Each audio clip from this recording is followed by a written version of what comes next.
Boa noite a todos. É com muita alegria no meu coração que eu recebi esse convite para estar essa noite aqui com vocês. Então, eu começo agradecendo a vocês, agradeço aos membros da casa, agradeço aos dirigentes, agradeço a toda a espiritualidade e a hierarquia egrégora que rege essa casa pela oportunidade de estar aqui.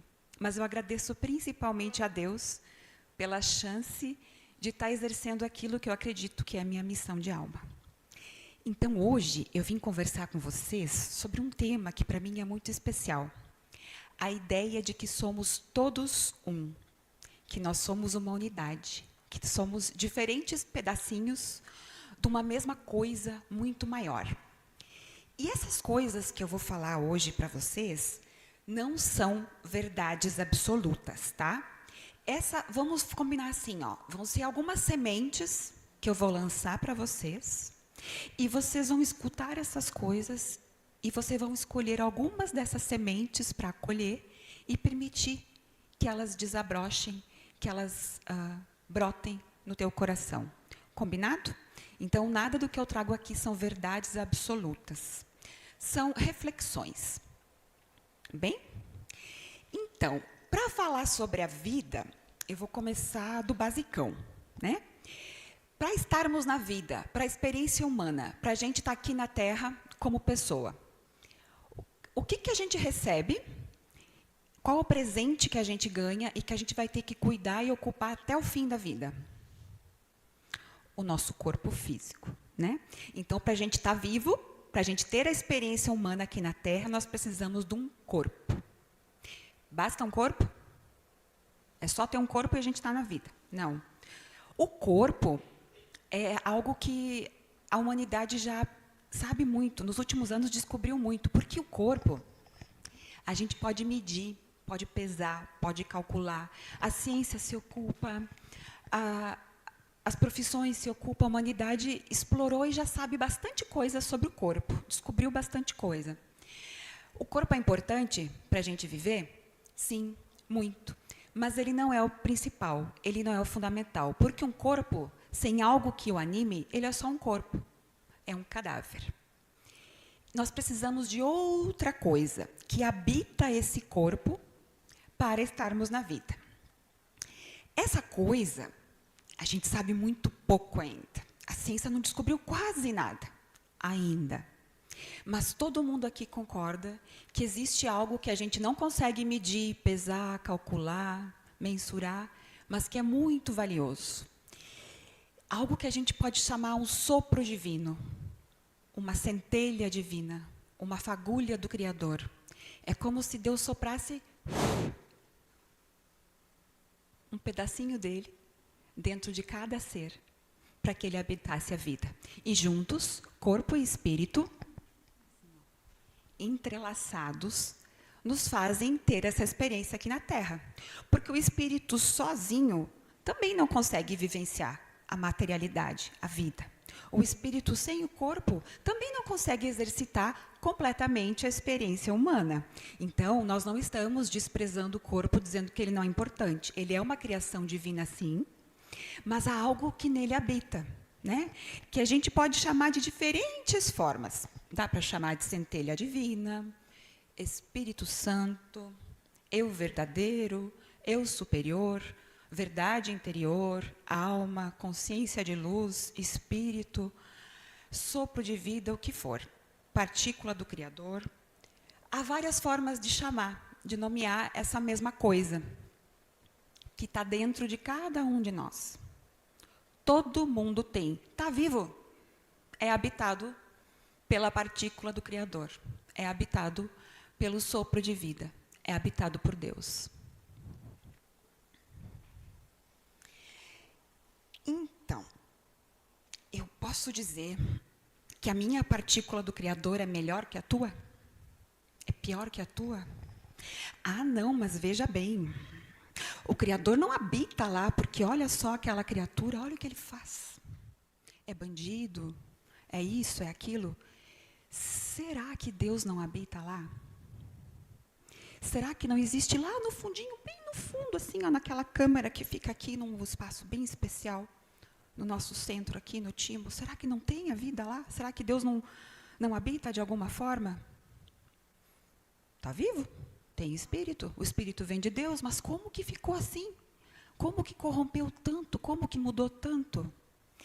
Vamos pensar que lá dentro existe algo bem essencial, bem puro, único, mas que pode estar escondido, coberto por camadas e camadas de ignorância, de ego, de apego, e vai formando aquela crosta, e vai escondendo, e vai obscurecendo, e vai ficando sem luz. E a pessoa esquece o seu valor, ela esquece a sua importância, ela esquece a sua divindade, não reconhece mais a sua luz, não reconhece a luz dos outros e vai apagando o seu brilho.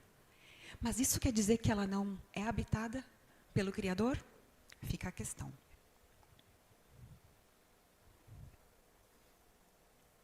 A nossa centelha divina, ela é muito sábia, ela é muito iluminada. Ela é a imagem e semelhança do Criador. A gente carrega esse mesmo poder, essa mesma força.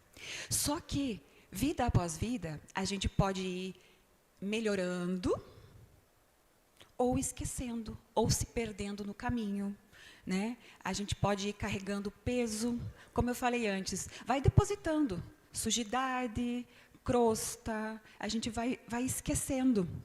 E fica assim, coberto por uma camada mais densa, mais escura, né? Mas eu posso dizer que aqui dentro existe algo muito valioso, muito único.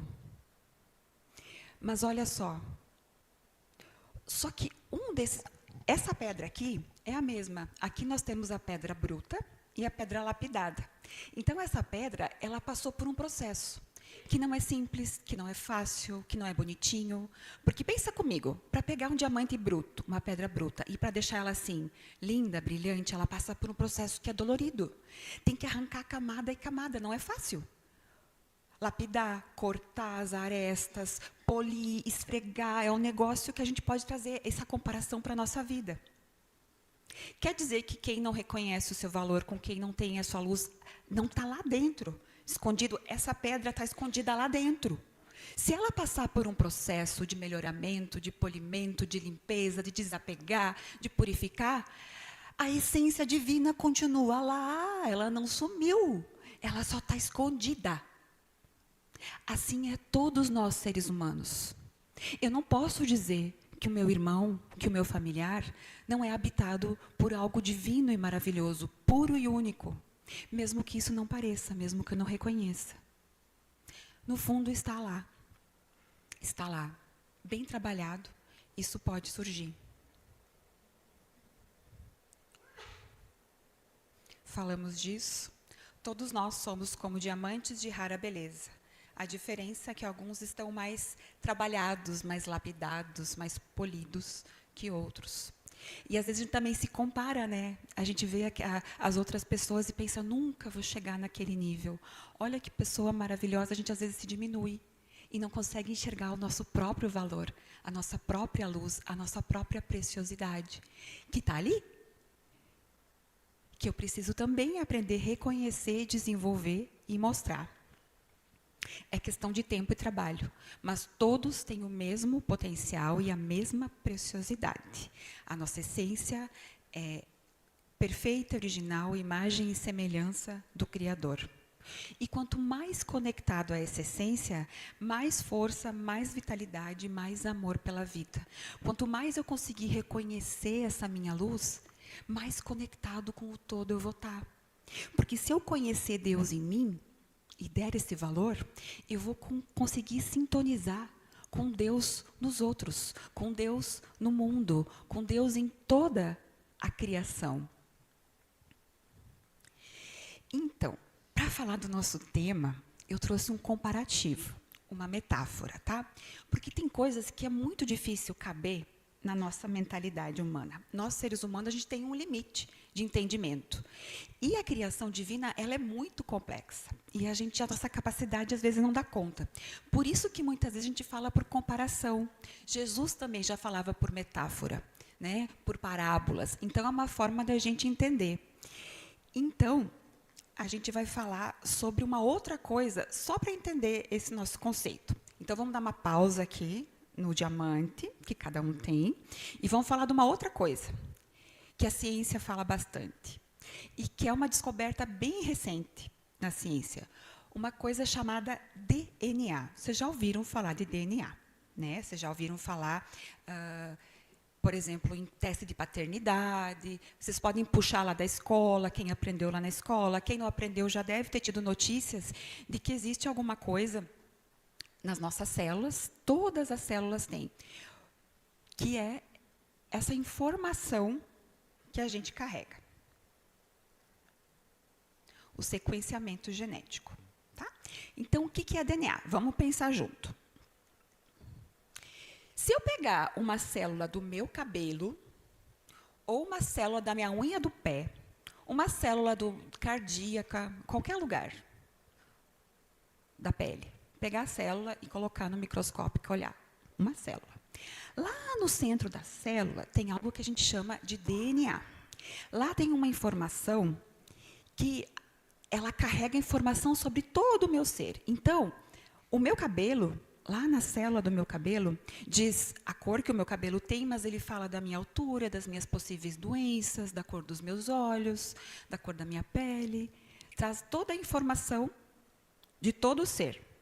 E olha só, uma outra célula que não tem nada a ver lá de um outro canto, tem a mesma informação. É a mesma coisa. Todas as minhas células, lá no centro, têm a mesma informação, que é igualzinha uma da outra. E essa informação, ela carrega um holograma do todo. Então, já viram falar daquele negócio que eles clonavam a ovelha? Pegaram uma ovelhinha e fizeram uma outra igual. Então, se a humanidade conseguisse clonar, pudesse clonar, por exemplo, podia pegar uma célula minha e podia me clonar com uma única célula, porque qualquer das minhas células, ou das tuas células, tem informação do todo. Conseguem me acompanhar? Mesmo quem não lembra lá da escola já ouviu falar, porque a mídia fala bastante disso, a ciência explora muito isso, né? E olha só, cada célula trabalha para si. Cada célula tem a sua função. A célula faz lá a sua respiração, faz a sua síntese energética, ela trabalha para si, toma as suas próprias decisões, mas ela também trabalha para o todo. Ou a célula só faz a sua função e não se preocupa com todo o resto? Não, eu já fiz aqui, já garanti o meu, já arrumei aqui a minha energia, não preciso do outro. Não. Todas as células, além de fazer a sua própria função, elas trabalham para o bem coletivo. E, lembra que a gente falou de Deus? Como Ele colocou um pedacinho dele em cada um de nós? Que é único? Que é um pedacinho dele? Então, eu quero que vocês me acompanhem, que eu quero fazer nós pensar juntos. A humanidade, como um todo, cada um é diferente. Cada um tem as suas funções, cada um tem a sua história, cada um tem as suas famílias, o seu problema, a sua vivência, cada um é único. Mas todo mundo carrega uma mesma informação divina, que é igual. O Deus que eu carrego aqui é o mesmo Deus que você carrega aí. Único, especial. E se todos nós fôssemos um pedacinho de um todo? E se a humanidade fosse um grande corpo? Se toda a humanidade fosse uma coisa só? A gente não é células, tá? Mas é como se fosse. Né? Ou então vamos pensar um grande oceano. Vamos pensar a humanidade ou Deus como um grande oceano. E cada um de nós somos uma gotinha. Cada um de nós somos um pedacinho desse grande todo. E esse grande todo, se tirar umzinho de nós, já não é mais o mesmo. Cada um de nós é importante. Cada um de nós faz parte. Aos olhos de Deus, cada um de nós, do nosso jeitinho, no nível da trajetória que nós estivermos, nós somos importantes.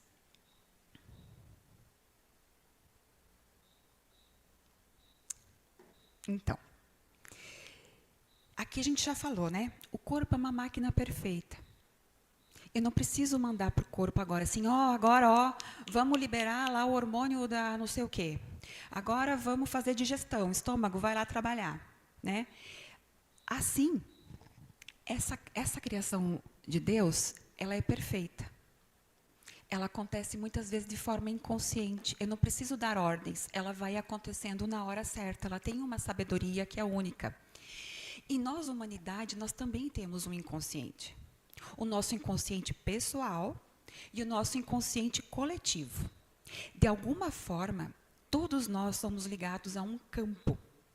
A um campo de energia, de informação que a gente tem acesso. A gente tem acesso quando tem intuição, a gente tem acesso quando pensa em alguém e essa pessoa liga, a gente tem acesso quando pensa que algo vai acontecer, essa coisa acontece, quando a gente lembra de algo e esse algo se manifesta. Então, esse campo, ele existe. E ele é o nosso inconsciente coletivo. Eu não vou explorar muito isso, mas isso é só para a gente dar seguimento ao entendimento dessa comparação que eu estou fazendo. Que, da mesma forma que o inconsciente, que o nosso corpo tem mecanismos que funcionam sem a gente comandar, a gente também é envolto por leis da natureza, o inconsciente coletivo no qual a gente faz parte. Ou vocês não acreditam que existe um inconsciente familiar, que tem uma história familiar que mesmo que a gente não conhece, que a gente não ouviu falar, a gente não carrega essas informações, repete esses padrões, carrega essas mesmas dores, essas mesmas forças, esses mesmos potenciais, e muitas vezes carrega no nosso DNA, que também faz parte desse campo. Então, nesse inconsciente, tem muita coisa gravada. Tem a história, toda a nossa história, a história da nossa família, a história da nossa cidade, lembranças, sentimentos, vivências, todos os que vieram antes. E da mesma forma que cada um tem isso inconsciente e que registra suas histórias, esses dados, eles são marcados, você lembrando ou não, você sendo esquecido ou não. Ixi, já estou me adiantando assim. Assim como cada informação do inconsciente pessoal tem o seu peso, essa importância, escolhas, personalidade, vida afetiva, tudo tem o seu peso. Não é determinante. Eu posso mudar. Existem potenciais probabilidades, as quais eu posso desenvolver com os meus hábitos ou não. Eu posso ter propensão a um tipo de doença, mas não é garantia que eu vou desenvolver. Ou se eu tiver essa marca, eu vou ter que obrigatoriamente desenvolver. Vai depender dos meus hábitos, da forma como eu vou conduzir a minha vida, que eu vou dar chance para isso aparecer ou não.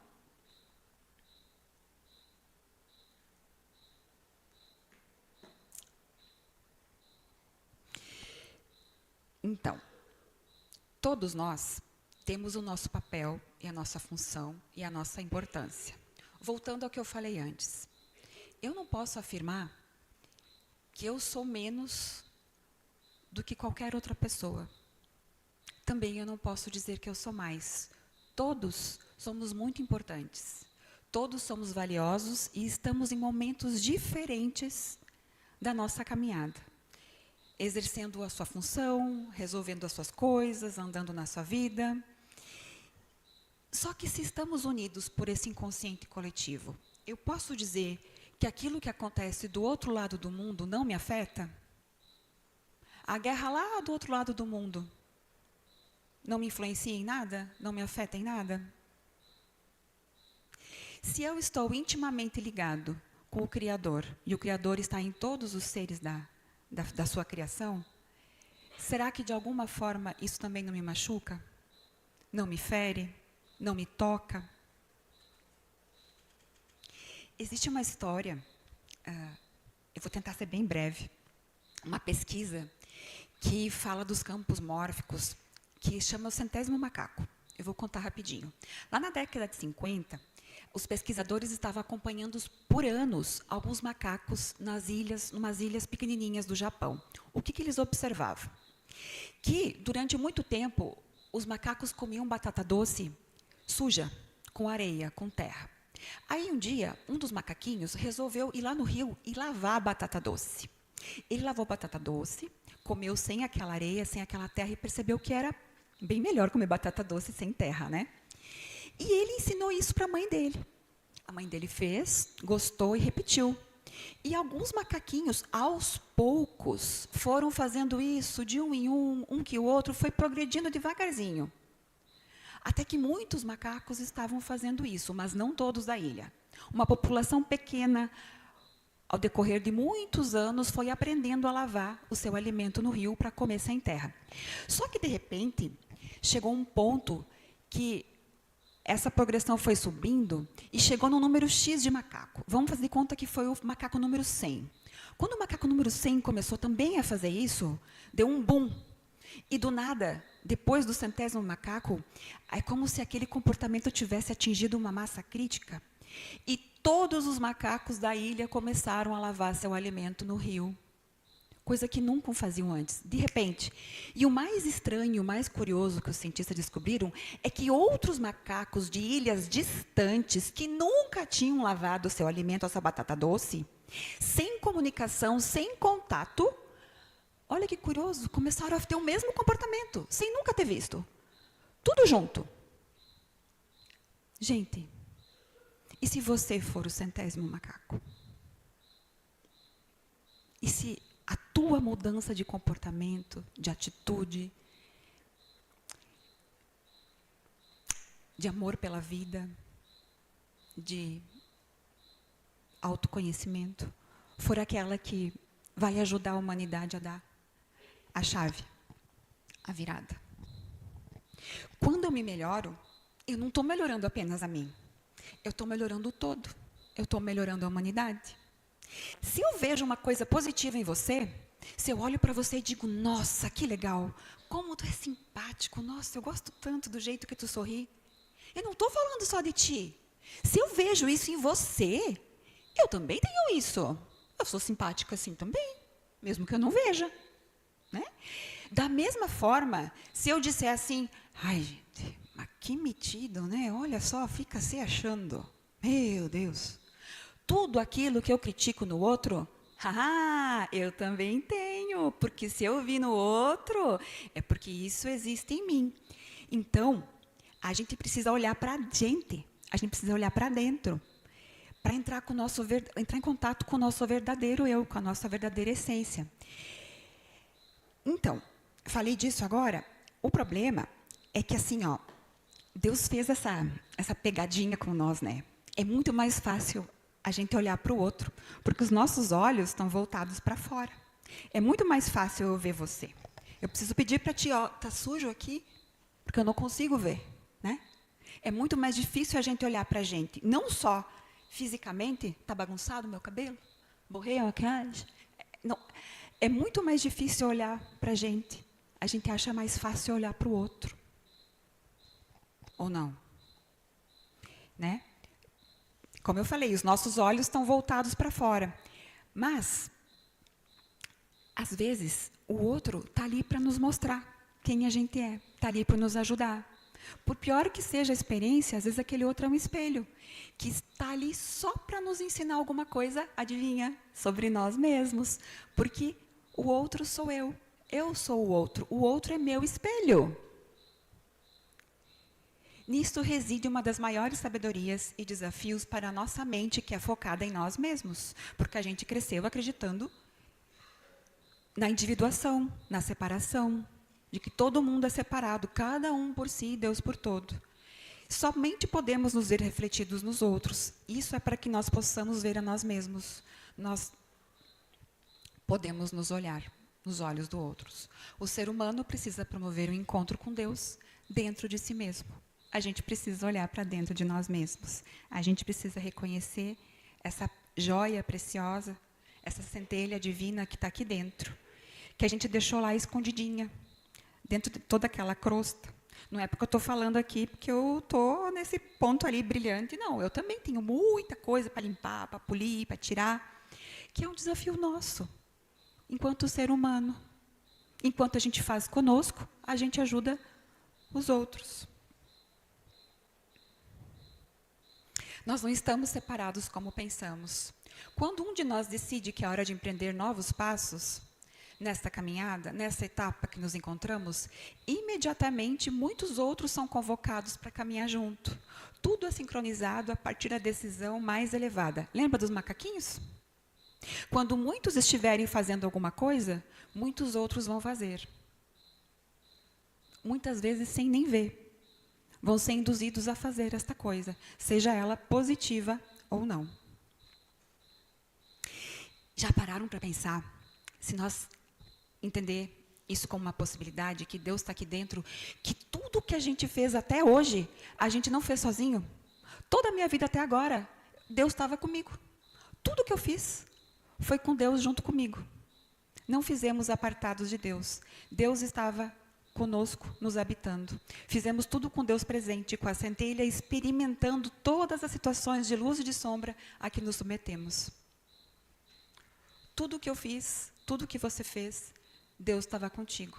Deus estava experimentando a vida através de você. Deus estava vivenciando tudo que tu viveu, Deus viveu junto contigo. Quando tu chorou, Deus estava lá contigo, chorando junto. Quando tu aprendeu, quando se melhorou, Deus estava lá contigo. Quando tu errou, Deus estava lá. Não para te julgar, mas para te ajudar a fazer de novo. Assim que compreendermos que nós somos o amor de Deus manifestado aqui nessa terra, estaremos permanentemente conectados. Porque todos nós somos um. Então agradeço a paciência de vocês e quero dizer que o Deus que habita em mim saúda o Deus que habita em você. Agradeço pela paciência em ouvir e que você possa refletir sobre essas palavras, sobre a ideia de que nós estamos todos unidos. Todos nós carregamos a mesma informação divina, todos nós estamos unidos pela mesma centelha divina e pelo mesmo inconsciente espiritual coletivo. Uma boa noite a todos.